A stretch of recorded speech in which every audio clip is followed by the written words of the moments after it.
Hello again, my name's John. I'm a retired cook from the northeast of England in the UK, and welcome to another one of my video recipes.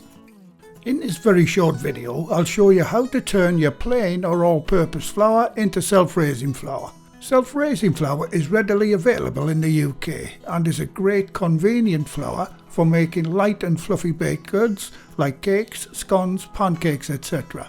But for some other countries it's not as easy to get hold of. And it's those countries that this fix is mainly aimed at. So I'll show you all how to make your own self-raising flour at home, as it's really very simple to do. Right, I'll start with 900 grams, that's 2 pounds of plain or all-purpose flour. In US measurements, I believe that's 7 1/4 cups.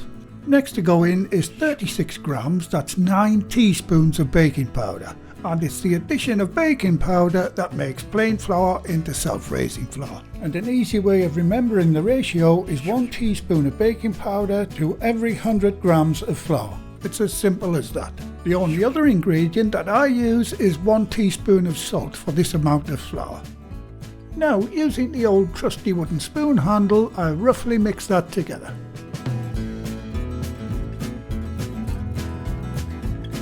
Once roughly mixed, it now needs to be thoroughly blended together so the baking powder and salt and the flour are all distributed evenly throughout. And the best way to do that is to put the whole lot through a fine sieve at least twice. So I'll fly through that process. Do this in 2 or 3 batches, don't try to get it all in the sieve at once.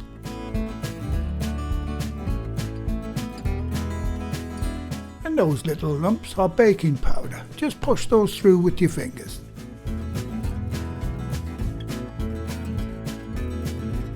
Now if you're from outside the UK and you do a lot of British baking recipes like cakes, scones, etc., normally these recipes will include self-raising flour, as do a lot of my recipes on the channel. So now you know how to make your own.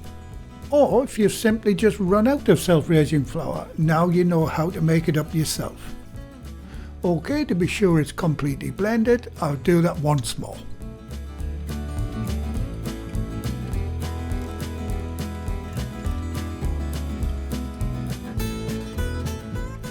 Right, that's it for this little video, and I hope you found it useful.